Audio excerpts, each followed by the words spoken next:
Welcome to విధాత. దేశంలో వ్యవసాయ రంగం పరిస్థితి ఎలా ఉంది? రైతులు ఢిల్లీ సరిహద్దుల్లోకి వచ్చి ఆందోళన చేయాల్సినటువంటి పరిస్థితి ఏమిటికి వచ్చింది? రాష్ట్రంలో కూడా అధికార ప్రతిపక్షాలు మొత్తం కూడా రైతు కేంద్రంగా విమర్శల దాడిని కొనసాగిస్తూ ఉన్నాయి. ఈ పరిస్థితుల్లో వ్యవసాయ రంగం యొక్క పరిస్థితి ఎలా ఉంది? ఏం చేస్తే ఈ వ్యవసాయ రంగం అభివృద్ధి అవుద్ది? ఆ దిశగా పాలకులు అడుగేస్తున్నారా లేదా? ఈ పార్టీల విధానాలు ఈ వ్యవసాయ రంగం పట్ల ఏ విధంగా ఉన్నాయి? రైతే రాజు అనేది నినాదమైనా నిజంగా ఆచరణలో అమలవుతుందా లేదా అనేటువంటి విషయాల్ని సీనియర్ జర్నలిస్టు గురువారెడ్డి గారు మనతో చెప్పడానికి సిద్ధంగా ఉన్నారు. వారిని అడిగి తెలుసుకుందాం. నమస్కారం సార్. నమస్కారం. దేశంలో ప్రస్తుతం వ్యవసాయ రంగం ఎలాంటి పరిస్థితిలో ఉంది? రైతులు సంతోషంగా ఉన్నారా, కష్టాల్లో ఉన్నారా, సంతృప్తితో ఉన్నారా, అసంతృప్తితో ఉన్నారా? రైతులు ఏ రకంగా ఉండాలనేటువంటి దానికి రాజధాని పరిసరాలలో జరిగినటువంటి సంఘటనలే మనకు ఆ పరిస్థితిని తెలియజేస్తున్నాయి. రైతాంగం సాంప్రదాయిక వ్యవసాయం నుంచి మార్కెట్ వ్యవసాయం వైపు మళ్ళాలనేటటువంటి దీంట్లో ప్రస్తుత ప్రభుత్వం ఆలోచిస్తూ ఉంది. కానీ ఇప్పటికీ రైతులు సాంప్రదాయకమైనటువంటి వ్యవసాయ విధానంలోనే కొనసాగుతున్నారు. దానివల్లనే రైతులేమో సాంప్రదాయిక వ్యవస్థలో ఉంటే ప్రభుత్వాలు చేసేటటువంటి చట్టాలు, ముఖ్యంగా వ్యవసాయక చట్టాలు పూర్తిగా మార్కెట్కి అనుకూలమైనటువంటివి, వ్యాపార ధోరణి కలిగినటువంటి దాన్ని చేస్తూ ఉన్నాయి. పోనీ అదైనా సరిగా చేస్తున్నారా అంటే అది కూడా లేదు. ఎందుకు లేదు అని అంటే స్వామినాథన్ రిపోర్ట్ ప్రకారంగానే వ్యవసాయ ఉత్పత్తులకి దానికి పెట్టుబడి అయ్యేటటువంటి ఖర్చుకి ఇంకొక 50% కలిపి ఇవ్వాలనేటువంటిది. ఆ విషయాన్ని మర్చిపోయి మినిమం సపోర్ట్ ప్రైస్ అనేటటువంటిది నిర్ణయించేటప్పుడు స్వామినాథన్ రిపోర్ట్ని పక్కన పెట్టేసేసి వీళ్ళ ఇష్టారాజ్యంగా ఎంఎస్పీలు నిర్ణయిస్తూ ఉన్నారు. ఎంఎస్పీలని ఏ సంవత్సరానికి ఆ సంవత్సరం ద్రవ్యోల్బణానికి అనుగుణంగా మార్చాల్సినటువంటి అవసరం ఉండే. అలాంటిది లేకుండా పూర్తిగా మార్కెట్కే వదిలిపెడతాము అనేటటువంటి దీంతో వచ్చేసేసినప్పుడే రైతుల్లో తీవ్రమైనటువంటి ఆందోళన వచ్చింది. దాని పర్యవసానమే 3 వ్యవసాయక చట్టాలని రద్దు కోసం ఢిల్లీలో ఉత్తరాది రైతులు వాళ్ళకి అందుబాటులో ఉండేటువంటి పరిస్థితులలో ఉన్నారు. దానికి దక్షిణాది నుంచి, ముఖ్యంగా తమిళనాడు నుంచి సపోర్టు దొరికింది. మన ఆంధ్రప్రదేశ్లో కానీ, తెలంగాణలో కానీ, కర్ణాటకలో కానీ అలాంటి పరిస్థితి లేదు. ఎందుకంటే వాస్తవంగా అక్కడ చేసినటువంటి చట్టాలు ఏవైతే ఉన్నాయో పంజాబ్, హర్యానా, ఉత్తరప్రదేశ్ ఆ రైతుల్ని ఎక్కువగా ఇబ్బంది పెట్టేటువంటి పరిస్థితుల్లో ఉన్నాయి. అంటే రైతులకు అసలు ఆ చట్టాల ద్వారా ఏ రకమైనటువంటి ఇబ్బందులు ఎదురుగాపోయినాయి? పూర్తిగా మార్కెట్కు వదిలేసేయడమే. మీకు మార్కెట్కు పోతే ఎక్కువ రేటు వస్తుందని చెప్తున్నారు. కానీ మార్కెట్లో పోటీతత్వం ఉంటుంది కాబట్టి మార్కెట్కి మీరు వ్యవసాయ ఉత్పత్తులను తీసుకెళ్తే ఎక్కువ రేటు వస్తుందని చెప్తున్నారు. కానీ వాస్తవంగా ఆ పరిస్థితి లేదు. అంటే ఎక్కడ కూడా పంట ఒకసారి చేతికి వచ్చినప్పుడు మార్కెట్కు వస్తుంది పంట అంటే అంతకుముందు ఉన్నటువంటి రేటు కంటే సగానికి సగం తగ్గడమే చూసినా కానీ పెరగడం అయితే ఎప్పుడు చూడలేదుగా. దానికోసమే కదా రైతులు ఇచ్చేసేటటువంటిది. ఎంఎస్పీని ప్రస్తుత ధరలకు అనుగుణంగా, ద్రవ్యోల్బణం పెరిగిన దానికి అనుగుణంగా ఆ వ్యవసాయ ఉత్పత్తులకి ధరలు నిర్ణయించాలంటున్నారు. వీళ్ళు దానికి భిన్నంగా మార్కెట్ శక్తులకు వదిలేయాలని వ్యవసాయక చట్టాలు చెప్తున్నటువంటి కొత్త వ్యవసాయ చట్టాలు మోడీ ప్రభుత్వం రూపొందించినటువంటి మోడీ ప్రభుత్వం తెచ్చినటువంటి వ్యవసాయ చట్టాలు. దాని మీద తీవ్రమైనటువంటి నిరసన, దాని పర్యవసానాలు ఎట్లా ఉంటాయో రైతులకు తెలిసి వాళ్ళంతా ఉద్యమించి ఆ వ్యవసాయ చట్టాలని రద్దు చేయించేటటువంటి స్థితికి వచ్చినారు. మోడీ క్షమాపణలు కూడా చెప్పాల్సినటువంటి పరిస్థితి వచ్చింది. కానీ ఈ ఎంఎస్పీని, మినిమం సపోర్ట్ ప్రైస్ని చట్టబద్ధత కల్పించాలి అనేటటువంటి దాని మీదనే ఇప్పుడు రైతులు చేస్తూ ఉన్నారు. అయితే ఎంతో కొంత దక్షిణాది రాష్ట్రాలకు వచ్చేటటువంటి పరిస్థితులలో ఈ ఎంఎస్పీలు కొంత కొనసాగుతూ ఉన్నాయి. ఎంఎస్పీలకి అనుగుణంగా ధాన్యం సేకరణ, పంటల సేకరణ కూడా జరుగుతూ ఉంది. అలాంటి జరుగుతున్నటువంటి క్రమంలో కొంత రైతులకి ఏ ప్రభుత్వం ఉన్నా సరే పంటల్ని కొనుగోలు చేస్తున్నారు కదా అనేటటువంటి దీంట్లో ఉన్నారు. అంతే తప్ప నిజంగా ఇది వ్యవసాయ సంక్షోభాన్ని బయటపడేటువంటిది కాదు. రైతు పంట పండకపోతే ముద్ద లోపలిది కాదు కనుక రైతు మనకు అన్నదాత అనేటువంటి ఒక పేరు విస్తృతంగా ఉంది. కానీ దశాబ్దాలుగా నాది వ్యవసాయ కుటుంబమే, మీది వ్యవసాయ కుటుంబమే. మన తల్లిదండ్రులు కానీ మన చుట్టుపక్కల వాళ్ళు కానీ పంట పండించిన తర్వాత ఎప్పుడు కూడా నాకు పెట్టిన పెట్టుబడుల సగం కూడా రాలేదన్నటువంటి దౌర్భాగ్య పరిస్థితి నాటి నుంచి నేటి వరకు ఎందుకు కొనసాగుతుంది? ప్రధానంగా వ్యవసాయం అనేటటువంటిది, వ్యవసాయానికి వచ్చేటప్పటికీ రైతు రాజు, అన్నదాత ఈ పేరుతోటి మభ్యపెట్టాలని చూస్తున్నారు.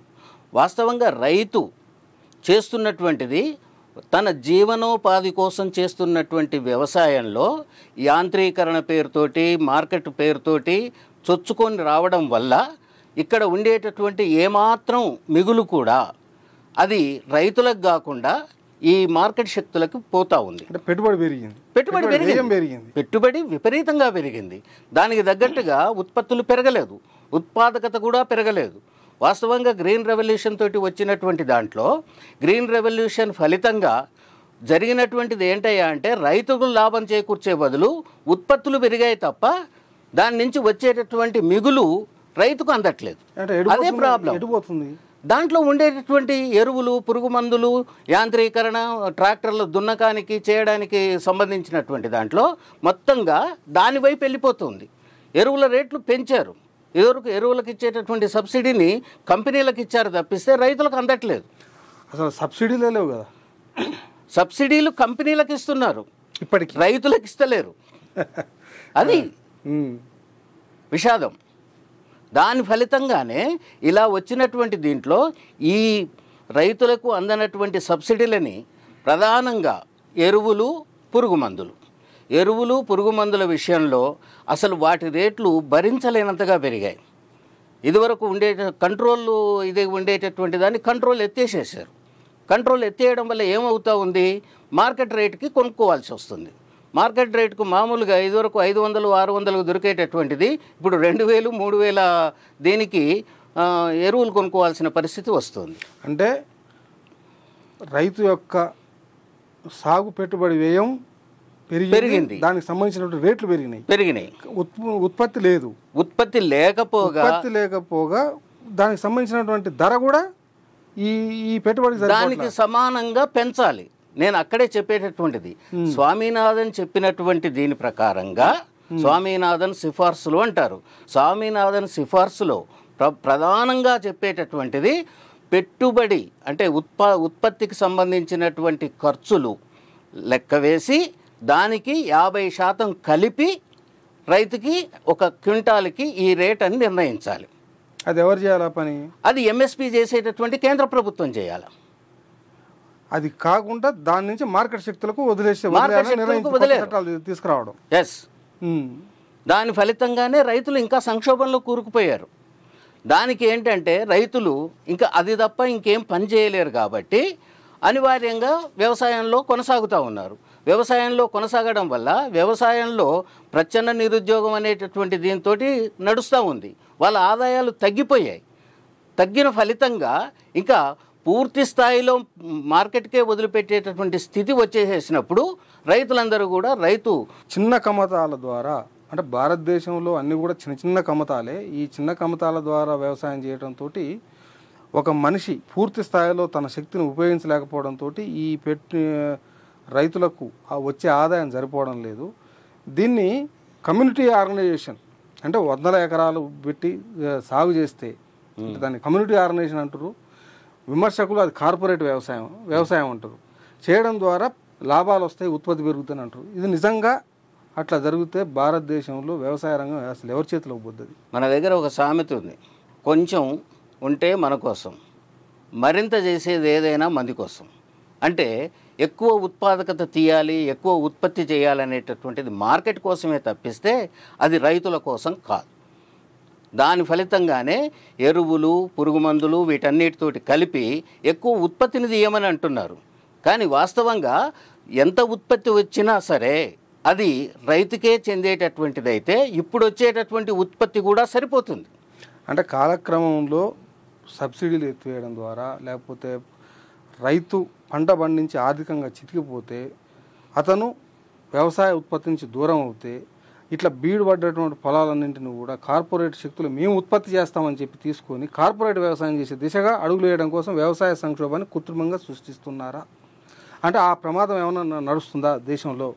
అంటే మనకి మనమే సమాధానం చెప్పుకోవాల్సిన పరిస్థితిని క్రియేట్ చేస్తూ ఉన్నారు.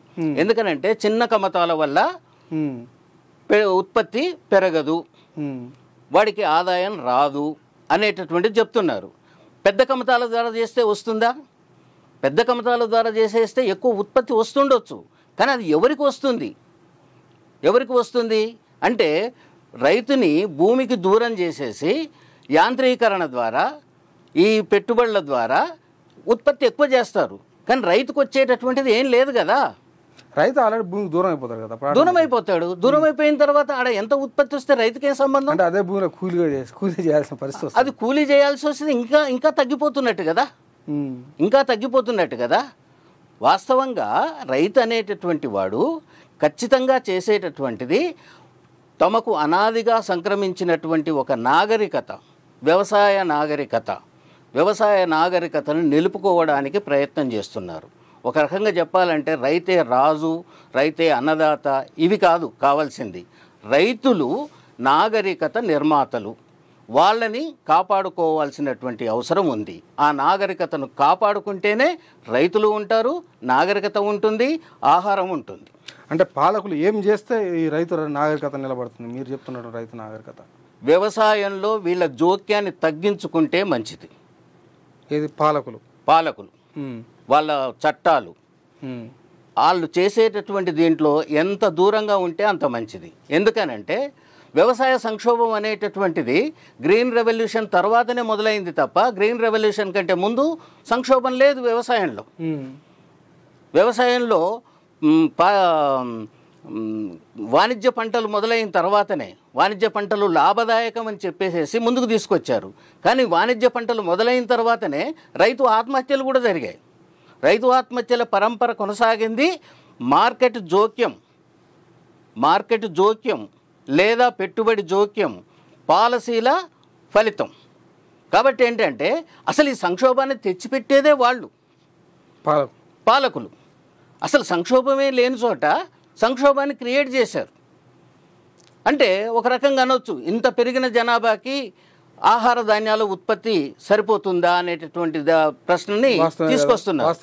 వాస్తవం 140 కోట్ల మంది ప్రజలకు భూమి అయితే పెట్టాలి కదా. 140 కోట్ల మందికి భోజనం పెట్టేదానికి మన ప్రకృతి, మనకు ఉండేటటువంటి భూమి అది ఎప్పుడు సిద్ధంగా ఉంటుంది. మనం 30 కోట్ల మందే ఉన్నప్పుడు సాగు భూమి చాలా తక్కువ. ఇప్పుడు జనాభా పెరిగిన కొద్దీ సాగు భూమి పెరుగుతూ ఉంది. పెరుగుతుందా తరుగుతుందా? పెరుగుతుంది. మినీ అర్బనైజేషన్ చాలా చిన్న విషయం అండి. అర్బనైజేషన్ అనేది మన హైదరాబాద్ చుట్టూ రంగారెడ్డి, సంగారెడ్డి, ఈ మేడ్చెల్లు, భువనగిరి, నల్గొండలో ఒక పార్ట్, అసలు వ్యవసాయం ఎక్కడ? అని ప్లాట్లే కదా. అది చూడడానికి అట్లా అనిపిస్తుంది, కానీ మొత్తం ఉండేటటువంటి భూమిలో పట్టణాలు, రోడ్లు, వ్యవసాయేతర దీనికి కేటాయించినటువంటి పారిశ్రామిక వాడలు, వీటి శాతం ఎంత అనుకుంటున్నారు? ఇంత కొడితే కూడా 14% దాటలేదు. 14%. సరే, 14% దాటలేదని ఒక లెక్క అయినప్పటికీ హైదరాబాద్కు కూరగాయలు మాత్రం 150 కిలోమీటర్ల దూరం నుంచి వస్తున్నమాట అయితే వాస్తవం. అవును, వస్తున్నాయి అవి. అందుకు ఇంతకుముందు హైదరాబాద్ పక్కనే పండేటివి ఇప్పుడు 150 కిలోమీటర్ల దూరం వస్తున్నాయి. హైదరాబాద్కు 100 కిలోమీటర్ల దూరం వరకు వెంచర్లు, విల్లాలు తప్ప ఏం లేవు. అవును, పట్టణీకరణ పెరిగింది. పట్టణీకరణ పెరిగితే ఇప్పుడు హైదరాబాద్ చుట్టుపక్కల ఉండేటటువంటి తెలంగాణలో ఇదివరకు హైదరాబాద్ చుట్టూ హైదరాబాద్కు అవసరమైనటువంటి పంటలు పండించేవాళ్ళు. ఇప్పుడు హైదరాబాద్కు అవసరమైనటువంటి చుట్టూ ఉండేటటువంటి జిల్లాల నుంచి కూడా పండించి తీసుకొస్తున్నారు. సంగారెడ్డి జిల్లా నుంచి వస్తున్నాయి, నల్గొండ జిల్లా నుంచి వస్తున్నాయి, పక్కన మహబూబ్ నగర్ జిల్లా నుంచి వస్తున్నాయి. అయితే అవి సరిపోవట్లేదు. సరిపోకుండా దానికి తగినటువంటి ఏర్పాట్లు లేకుండా, నీటి వసతి లేకుండా, దాని ఫలితంగా అవుతున్నాయి. అయితే ఇప్పుడు 140 కోట్ల జనాభాకు తగ్గట్టుగా వ్యవసాయ విస్తీర్ణం పెరిగిందనేది ఇప్పుడు పెరిగింది, అది వాస్తవం కదా. లాభదాయకమైనటువంటి విధానంగా కనుక ఉన్నట్లయితే 140 కాదు, ఇంకా 200 కోట్లకు పోయినా సరే జనాభాకు సరిపడేటువంటి ఆహారం పండేటటువంటి భూమి, సమశీతోష్ణ పరిస్థితి, ఇవన్నీ కూడా మనకు ఉన్నాయి. భారతదేశానికి ఉండేటటువంటి ఒక పెద్ద అడ్వాంటేజ్ కూడా అదే. మిగతా దేశాలకు లేనిది భారతదేశానికి ఉన్నది. సమశీతోష్ణ మండలంలో భారతదేశం ఉండడం, ఇక్కడ అన్ని రకాల పంటలు పండించేటటువంటి సౌకర్యం ఉండడం, ఆ పంటలు పండించేటటువంటి దానికి కావలసిన సౌకర్యాలు మాత్రమే ప్రభుత్వాలు చేయాలి. అలాంటిది చేయకపోగా నీటి వసతి కల్పన ఉంది, అలాంటిది చేయకపోగా దాన్ని ధ్వంసం చేస్తూ ఉన్నారు కదా. దాని ఫలితమే కదా ఈ కరువు ఇవన్నీ ఏర్పడేటటువంటిది. అంటే ఇది ఎందుకు ఎట్లా మొదలైంది, ఎందుకు దీని నుంచి బయటపడలేకపోతున్నాయి ప్రభుత్వాలు? ఎందుకంటే ఒక మనిషి చేసేది కాదు, ఈ ప్రభుత్వాలే చేయాల్సినటువంటి పనులు ఎందుకు ప్రభుత్వాలు రైతులు క్రమంగా వ్యవసాయం చేసుకోవడానికి కావలసినటువంటి సహకారాన్ని మాత్రమే అందించాలి. దాంట్లో ఈ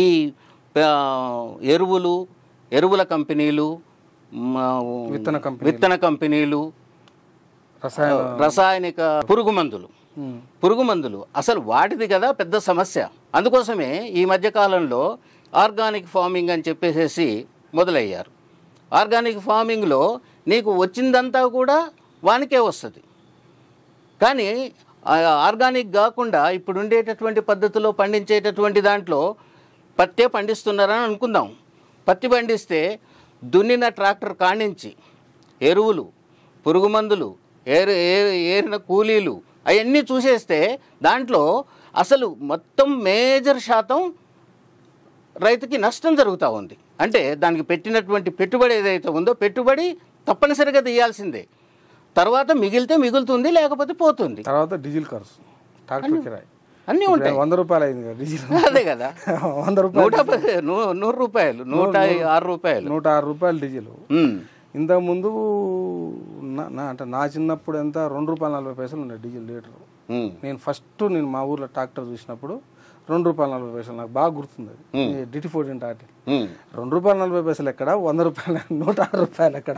అదే కదా, వ్యవసాయ ఖర్చు పెరగడానికి ఖర్చులు, కూలీల ఖర్చులు అవి కూడా ఎక్కువ పెరిగాయి కదా. అయితే ఇప్పుడు ఈ వ్యవసాయం ఉన్నటువంటి ఈ స్థితి నుంచి ఈ ఎన్డీఏ ప్రభుత్వము, యూపీఏ ప్రభుత్వం ఇద్దరూ రైతుల జపమే చేస్తున్నారు. ఇండియా చేస్తుంది అండ్ ఎన్డీఏ చేస్తుంది, రైతుల జపమే చేస్తుంది. కానీ రైతు సంక్షేమం కోసం, రైతు లాభం కోసం ఇవాళ ఎవరు ఏ రకమైనటువంటి నినాదాలతో ముందుకు వస్తున్నారు? ఎవరిని విశ్వసించే పరిస్థితి రైతులకు ఉన్నది? అధికారంలో ఉండేటటువంటి పార్టీ ఎప్పుడైనా సరే ప్రజల వ్యతిరేకమైనటువంటి నిర్ణయాలు తీసుకుంటుంది. ప్రతిపక్షంలోకి వచ్చినటువంటి ఏ పార్టీ అయినా సరే రైతు అనుకూల విధానాలని ప్రకటిస్తుంది, కానీ ఆచరణలోకి తీసుకురావట్లేదు. కానీ ఈ మధ్యలో మారినటువంటి పరిస్థితి ఏంటంటే పూర్తి స్థాయిలో కాంగ్రెస్ పార్టీ కొంత రైతు అనుకూల నిర్ణయాలని తీసుకుంటున్నట్టుగా భావించవచ్చు. కాంగ్రెస్ పార్టీ ప్రభుత్వం అధికారంలో ఉన్నటువంటి రాష్ట్రాల్లో వ్యవసాయ విధానం ఎలా ఉంది ఇప్పుడు ప్రజెంట్ సిచ్యువేషన్? ఒక రాష్ట్రం అనేటటువంటిది చూసే పరిస్థితి లేదు. ఒక రాష్ట్రం అనేటువంటి దానికి వచ్చేసేస్తే అంటే ఇంప్లిమెంటేషన్ కొలమానం అదే అవుతుంది కదా. ఇంప్లిమెంటేషన్లో కాంగ్రెస్ పార్టీ చాలా అనుకూలమైనటువంటి పద్ధతుల్లో ఉంది. ఎందుకనంటే ఇక్కడ రైతు రుణమాఫీకి సంబంధించి కానీ బీఆర్ఎస్ ప్రభుత్వం ప్రవేశపెట్టిన రైతు బంధు కానీ కొనసాగిస్తామని చెప్తుంది. ఇంతకు మునిపే తెలిసినటువంటి దీని ప్రకారంగా ఏంటంటే మధ్యప్రదేశ్లో రాహుల్ గాంధీ రైతుల రుణమాఫీకి సంబంధించి ఒక నిర్ణయం ప్రకటించాడు. అంటే రైతులది అనుకూలమైనటువంటి దానిగా కాంగ్రెస్ ఉంటుంది. బీజేపీ ఆ రైతులకు సంబంధించినటువంటి విషయాల్ని మాట్లాడడం లేదు. అసలు రైతులకు సంబంధించిన విషయమే మాట్లాడలేదు. రైతులకి మాఫీ చేస్తామనో లేకపోతే ఈ సబ్సిడీలు ఇస్తామనో అలాంటి ఆలోచనే లేదు. లేకపోగా వాళ్ళు ప్రకటించేటటువంటి మినిమం సపోర్ట్ ప్రైస్ ఏదైతే ఉందో దాంట్లో ఎలాంటి జాగ్రత్తలు తీసుకోవట్లేదు, ఏ సిఫార్సుల్ని అమలు చేయట్లేదు. దాని ఫలితంగానే రైతులంతా కూడా చాలా నిరాశ నిస్పృహలలో ఉన్నారు. అది ఈ మధ్యలో జరిగినటువంటి ఎన్నికలలో అక్కడక్కడ ప్రతిఫలిస్తుంది కూడా. ఎందుకనంటే రూరల్ మొత్తం కూడా అక్కడ ఉండే అధికార పార్టీలకు వ్యతిరేకంగా ఓటింగ్ జరుగుతూ ఉంది. అర్బన్లో జరగట్లేదు. అది మనం తెలంగాణలో హైదరాబాద్ చుట్టుపక్కల ఏం జరిగిందో, రూరల్ ప్రాంతాల్లో ఏం జరిగిందో మనం ఈ మధ్యలో చూసాం కూడా. రాహుల్ గాంధీ ఈ మధ్య కాలం తెలంగాణ రాష్ట్రంలో అమలు చేస్తున్నటువంటి పథకాలన్నింటినీ కూడా, హామీలన్నింటినీ కూడా దేశవ్యాప్తంగా మేము అమలు చేస్తాం అని చెప్పి ఒక మాట అన్నారు. దాంట్లో రైతులకు సంబంధించినవి కీలకంగా ఉన్నాయి. ఒకటి, రైతు భరోసా, పెట్టుబడి వ్యయం ఇస్తామని చెప్తా ఉన్నాం. నిజంగా రైతుకు ఒక రైతు పెట్టుబడి వ్యయం ఎకరానికి 10,000, 15,000, 20,000 ఇస్తే నిజంగా రైతు సమస్యలు పరిష్కారం అవుతాయా? దానికి అదనంగా అసలు ఇంకేం చేస్తే ఈ రైతు సమస్యలు అనేది వస్తుంది. అలా రైతు బంధు లేదా రైతు భరోసా పేరు ఏదైనా కానివ్వండి, రైతులకు ఇచ్చేటటువంటి పెట్టుబడి సాయం ఏదైతే ఉందో అది దేశవ్యాపితంగా జరగాలి. అది తెలంగాణలో బీఆర్ఎస్ గవర్నమెంట్ తీసుకొచ్చినప్పటికి కూడా కాంగ్రెస్ గవర్నమెంటు కంటిన్యూ చేస్తానని చెప్పేసి హామీ ఇచ్చింది. దాని ప్రకారంగా రైతు భరోసా పేరుతోటి, రైతు బంధుని పేరుతోటి ఇప్పుడు నడుస్తూ ఉంది. రైతు భరోసాగా మారుస్తామని అంటున్నారు. దాన్ని పెంచుతామని కూడా చెప్పారు. దేశమంతా అమలు చేస్తా అంటున్నారు. సాధ్యమైద్దా? దేశమంతా అమలు చేసేటటువంటి విషయం అయితే మాట అన్నాడు, నా దృష్టికి రాలేదు. కానీ రాహుల్ గాంధీ గారు ఒకే ఒక ప్రకటన నిన్ననే చేశాడు, నిర్మల్ సభలో చేశాడు. తెలంగాణలో మేము అమలు చేస్తున్న పథకాలన్నింటినీ కూడా దేశమంతటా కూడా అమలు చేస్తా ఉన్నాం. చేయాల్సిన అవసరం మాత్రం ఉంది. చేస్తాడా చేయడా అని అంటే అది ఎన్నికల వాగ్దానంగా మిగులుతుందా ఏంటిది అనేటువంటిది మనం ఇప్పుడే చెప్పలేం.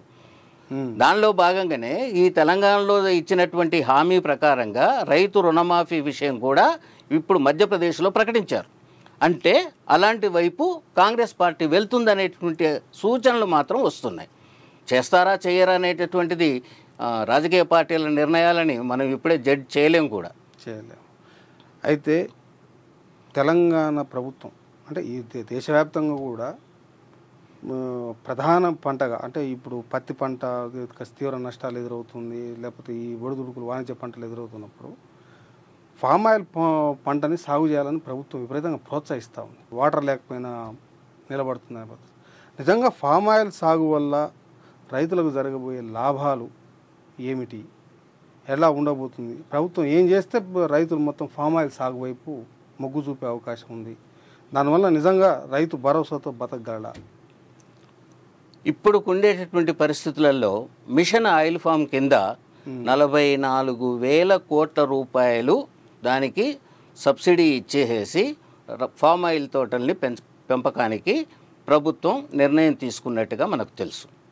దానిలో ఫలితంగా చాలా చోట్ల ఇదివరకు ఎక్కడైతే పంట పండించడానికి కేంద్రీకరించి కొన్ని ప్రాంతాలను మాత్రమే పెట్టారు, ఈ మధ్యలో చాలా ప్రాంతాలకు విస్తరిస్తూ ఉన్నారు. విస్తరించేటటువంటి క్రమంలో రైతులందరూ కూడా సిద్ధంగా ఉన్నారు. ఫామ్ ఆయిల్ తోటకి వరి పంట కంటే తక్కువ నీరు అవసరం. రెండవది, వరి పంట కంటే తక్కువ నీరు అవసరం, కానీ ఆ వరి పంట ఒక కారు పండకపోతే ఒకసారి నష్టంతో పోతుంది. కానీ ఫామ్ ఆయిల్ రైతుకు సంబంధించినటువంటిది ఏంటంటే దానికి సరి అయినటువంటి నీళ్లు దొరకకపోతే అది 35 ఏళ్ళు ఉండేటటువంటి పంట. 35 ఏళ్ళు ఉండేటువంటి పంట 3 ఏళ్ళు దాన్ని సాగు చేసి దాంట్లో నుంచి ఏం రాకపోయినా భరించగలగాల్సిన రైతులు మాత్రమే ముందుకు వస్తూ ఉన్నారు. అట్లా ఒక ఏరియాలో ఒక 40,000 ఎకరాలలో పంట రావాలి, దానికి విస్తరించాలని చెప్పేసి చేశారు. కానీ వీళ్ళు ఇచ్చేటటువంటి ప్రోత్సాహకాలు అవన్నీ కూడా సరైనటువంటి పద్ధతిలో ప్రచారంలో లేకపోగా వాటన్నిటి ఫలితంగా ఏంటంటే దాంట్లో 1/3 మాత్రమే ఇప్పటికి సాగు చేశారు. మరీ ముఖ్యంగా మా నల్గొండ జిల్లాలో 40,000 ఎకరాలలో సాగు చేయాలి. కానీ ఇప్పటికి వచ్చినటువంటిది మొన్న మాకు వచ్చిన లెక్క ప్రకారంగా 13,000 ఎకరాలలో చేశారు. అయితే 13,000 ఎకరాలలో చేస్తే సరిపోతుందా అని అంటే సరిపోదు. దేనికి సరిపోదు అని అంటే ఒక ఫ్యాక్టరీ పెట్టడానికి సరిపోదు, కానీ దానికి సరైనటువంటి ప్రత్యామ్నాయ ఏర్పాట్లు చేసుకుంటే వస్తుంది. కానీ ఈ 3 సంవత్సరాలు నిలుపుకునవలసినటువంటి అవసరం ఎక్కడైతే ఉంటుందో దానికి తగినటువంటి చర్యలు తీసుకోవట్లేదనేటటువంటిది రైతుల నుంచి వచ్చినటువంటి అభిప్రాయం. దాని ప్రకారంగానే మేము ఈ మధ్యలో నల్గొండ జిల్లా రైతుల ఆయిల్ ఫామ్ రైతుల సమావేశం కూడా పెట్టాం. దాంట్లో దాదాపు ఒక జిల్లా నుంచే మాకు 122 మంది ఏమో వచ్చారు. 122 మంది దాకా అటెండ్ అయ్యారు జిల్లా సమావేశానికి. వచ్చేసేసి వాళ్ళకు ఉండేటటువంటి సమస్యలన్నిటి కూడా చెప్పారు. దాంట్లో ప్రధానంగా ఏంటంటే వీళ్ళు ఇచ్చేటటువంటి సబ్సిడీలు ఏవైతే ఉన్నాయో అవి సక్రమంగా అందడం లేదు. ఒకటి మొక్కల రేటు, రెండవది డ్రిప్ ఇరిగేషన్కి సంబంధించినటువంటి పరికరాలు, దానికి వీళ్ళ షేర్ని ఎక్కువ చేసి చూపిస్తూ ఉన్నారు. వాళ్ళు ఇచ్చేటటువంటి సరిపోకపోతే రైతులు ఎదురు పెట్టుకొని ఆ డ్రిప్పును ఏర్పాటు చేసుకోవాల్సినటువంటి పరిస్థితి. అలాగే దానికి ఇవ్వాల్సినటువంటి మెయింటెనెన్స్ ఏదైతే ఉంటుందో ఒక హెక్టార్కి 4,000 రూపాయలు ఇవ్వాలి. ఆ 4,000 రూపాయలు ఒక సంవత్సరం ఇచ్చారు, రెండవ సంవత్సరానికి ఇంకా అందలేదు. 3 ఏళ్ల క్రింద వేసినటువంటి వాళ్ళకి ఒక 2 సంవత్సరాలు వచ్చాయి, ఇంకో సంవత్సరానికి రాలేదు. దానికి కేంద్ర ప్రభుత్వం ఇచ్చేటటువంటి కొంత డబ్బు, దానికి మ్యాచింగ్ గ్రాంట్గా స్టేట్ గవర్నమెంట్ ఇవ్వాలి. స్టేట్ గవర్నమెంట్ ఏదో రాలేదని చెప్పారు, అది త్వరలోనే వేస్తామని చెప్పేసి అన్నారు. దానికి తోడు ఈ ఆయిల్ ఫామ్ పంటకు వచ్చేటటువంటి రోగాలే రావు అని చెప్పేసి చేశారు. కానీ వాస్తవంగా దానిలో ఉండేటువంటి సమస్యలు దానికి ఉన్నాయి. దానికి ప్రధానంగా వచ్చేటటువంటిది ఏంటంటే కొమ్ము పురుగు అని చెప్పేసి వచ్చేసి మొక్కల్ని చంపుతుంది. వాటి స్థానంలో కొత్త మొక్కలు ఇచ్చేటటువంటి దానికి ఏర్పాటు జరగకపోతే మేము అధికారులతోటి మాట్లాడాము. అధికారులు మాట్లాడినంత వరకు వాళ్ళు చెప్పేటటువంటిది ఎకరాకి 57 మొక్కలైతే 3 మొక్కలు ఇస్తామని అదనంగా. అయితే 3 మొక్కలు కాదు, అన్ని చోట్ల పోయినటువంటి మొక్కల్ని ఇస్తే మీ ఆయిల్ ఫామ్కి ఎంకరేజ్ చేసేటటువంటి దీంట్లో అది మీకు ఉపయోగమే తప్పిస్తే రైతుకు నష్టం అని మీరు ఆలోచిస్తున్నారు. మాకు నష్టం కాదు, మొత్తం జాతికే నష్టం. కాబట్టి ఏంటంటే ఆ మొక్కల్ని పెంచాలని కూడా మేము డిమాండ్ చేశాము. దాన్ని ఏదో రకంగా సర్దుబాటు చేయడానికి వాళ్ళు సిద్ధపడతా ఉన్నారు. రైతు అనే వ్యక్తి సమాజంలో ఇవాళ అంటే ఎక్కువ సంఖ్యలో ఉన్నటువంటి రైతు తీవ్రమైనటువంటి సంక్షోభంలో కూడా ఇదే రైతు ఉన్నాడు. ఈ సంక్షోభంలో ఉన్నటువంటి రైతుకు ఇవాళ భరోసాగా ఈ 2 కూటములలో ఏ కూటమి నిలవబోతుంది అనేది మీరు అభిప్రాయపడతా ఉన్నారు. ఎవరైతే మీకు అంటే ఒకవైపు ఏమో ఢిల్లీ పురవీధుల్లోకి తీసుకొచ్చి, ఢిల్లీ సరిహద్దులోకి తీసుకొచ్చి ధర్నాలు చేయించిన పార్టీ ఒక పార్టీ, రెండవ పార్టీ ఆ ధర్నాలకు ఆ ఆందోళనకు మద్దతు తెలిపినటువంటి పార్టీ ఇంకో పార్టీ. ఈ 2 కూటములు గీత గీసి ఇవాళ ఎన్నికల్లో పాల్గొంటూ ఉన్నాయి. ఇవాళ రైతులు ఎవరి పక్షాన ఉన్నారు, రైతులు ఇవాళ ఎవరు కావాలని కోరుకుంటూ ఉన్నారు, ఎవరు వస్తే మా సమస్య పరిష్కారం అవుతుందని భావిస్తూ ఉన్నారు. రైతులు ఎవరిని కోరుకుంటున్నారనేటువంటిది ఢిల్లీలో ఇప్పటికీ ఆందోళన చేస్తున్నటువంటి రైతులే చెప్తున్నారు. ప్రస్తుత మోడీ ప్రభుత్వం ఇది రైతు అనుకూలం కాదు, కార్పొరేట్లకి అనుకూలం, కార్పొరేట్ అనుకూలమైనటువంటి నిర్ణయాలనే తీసుకుంటుంది అనేటటువంటిది. కాంగ్రెస్ పార్టీ ఇదివరకు ఉండేటటువంటి దీంట్లో కొన్ని నిర్ణయాలు, వ్యతిరేకమైనటువంటి నిర్ణయాలు కూడా తీసుకొని ఉంది. దాన్ని సవరించుకునేటటువంటి పరిస్థితులలో ఇప్పుడు కాంగ్రెస్ ఉంది అనేటటువంటిది నా నిశ్చితమైనటువంటి అభిప్రాయం. దాని మేరకే ఈ మధ్యన కాంగ్రెస్ పార్టీ చేస్తున్నటువంటి ప్రకటనలన్నీ కూడా కొంతలో కొంత రైతు అనుకూలమైనటువంటి విధానాలని అవలంబించే అవకాశాలు ఉన్నాయనేటువంటిది మాత్రం నా అభిప్రాయంగా చెప్పవచ్చు. Thank you sir.